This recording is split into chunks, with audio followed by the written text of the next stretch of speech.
What's going on, everybody? You know who it is. You know what I have, you know what I don't have. I want to talk about something that has happened today, and that is unpreparedness / preparedness. Fill in the blank, whichever one you want to choose. Being prepared, being unprepared. Essentially, obviously polar opposites of the same thing. Today, I took an L. I took an L because I got fragged on the range at a course, a combat shooting instructor course. So I was helping instruct a certain gentleman, and I reached my arm out for something and I got hit with some frag. Now, getting hit with frag, a lot of people have been fragged before, and you know, you kind of just wipe it off your face, your neck, arms, whatever, you know, little pieces of the copper jacket. And some of those pieces are big enough to be lethal. Some of them are big enough to draw blood, which would still be in the lethal category. And some of them are the size of small little rocks. But once again, anything moving at that velocity will most likely penetrate skin.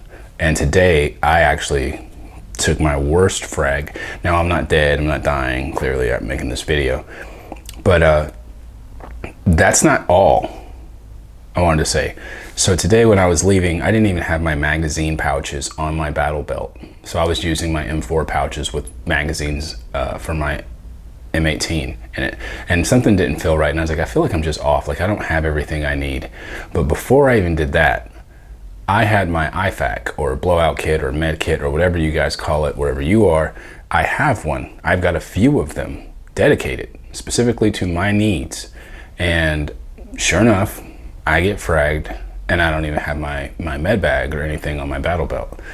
I don't even have my magazine pouches for the actual weapon system that we were shooting today. I have my one for M4. It's not even a rifle week. It's pistol week, and I have magazines for, not only do I have magazines, but I also have the pouch for 5.56 or AR-15. And I'm just sitting around staring, like shaking my head like, it's not Monday, but I'm definitely off today. And so clearly doing the instruction, talking to the guy, get fragged, bleed out pretty good. And you know, it was a pretty good bleed.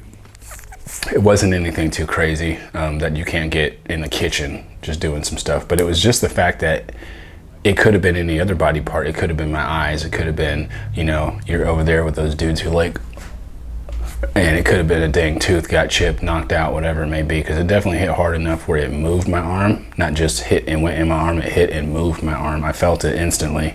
The pain, it definitely hurts. It's not something that like, oh man, I need to go to the doctor, but just like, I guess, getting shot, it just goes in initially, and then you're like, I've been shot, right? The fibs factor.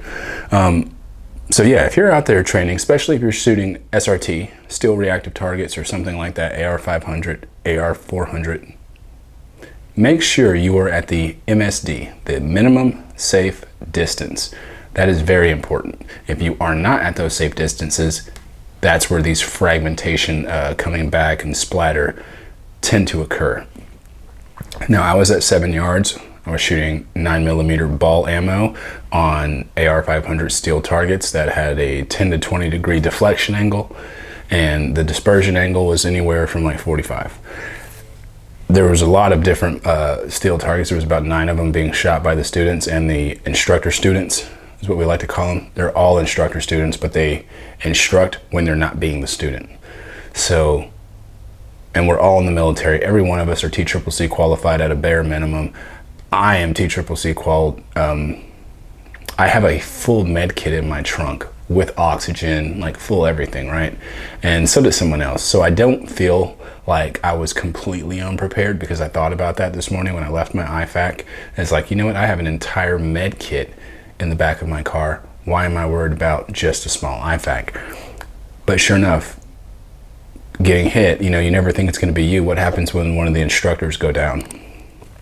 Clearly class stops. I wasn't the lead instructor. I wasn't even the junior instructor. I was a tertiary instructor, just out there to help out and things like that. But it's just something that you guys got to be very mindful of. Shooting is a high risk, whether you call it sport, activity, fill in the blank, a duty, a job. So anything high risk training.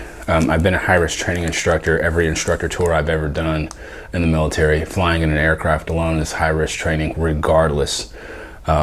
Being a search and rescue instructor in Pensacola, very high risk. We have students doing maneuvers underwater for long periods of time, doing PT in hot environments, doing things with other people on their back, and getting hit, getting wrapped up, high risk. And then now as a firearms instructor, both static and combat, just dealing with firearms alone, there is a level of risk associated with it. And we don't eliminate all risk when we shoot, we eliminate unnecessary risk. And one of the unnecessary risks are not wearing the proper PPE. So I would definitely state that is a thing. I don't know how many times I've shot without goggles on or some sort of ballistic eyewear, maybe because I was at what I consider a minimum safe distance. I have shot targets just like what happened today at the same distance I was today. Thank God nothing happened, nothing fragged. I got hit in the neck earlier today with a little piece, but literally just was that. But the one on the back of my arm definitely sucked. And I was just thinking, what if that was somewhere else? You know, that could have been this part of my body, that could have been there. And if it was there, that could have taken me out permanently, or that could have severely degraded my performance. Fill in the blank, keep going, keep going. And so I just want people to think about that again. Don't take it for granted. It can happen to you the longer you do something. The law of averages will never play out in your favor. If you do something long enough, you are bound to see an accident, even if you're the person having the accident. So that's my quick little video today, is make sure you are completely PPE'd up for whatever performance that you're actually gonna do. And yes, it can happen to you, it probably will happen to you. And yeah, be prepared. Unlike me, who's taking an L today, be prepared. I know you guys probably want to see it. I haven't even taken this bandaged off ever since I've been back. I actually do need to bandage it up right now. And it's small, dude. I'm over here making a big deal out of it like I'm gonna die today. And clearly I'm not. But yeah. So that's that. See, look, you can't even see it. Oh yes, you can. So you can definitely see it, but it's nothing too bad. At least not right now. It's not too bad. And I don't want to touch it, but clearly it took a while to get the bleeding to stop. And as you can tell, it definitely got soaked into this portion right here. So I'm going to get in the shower, get all the lead off of me, plus all the dirt off of me, all the dried up hemoglobin off of me. It was running all down my arm.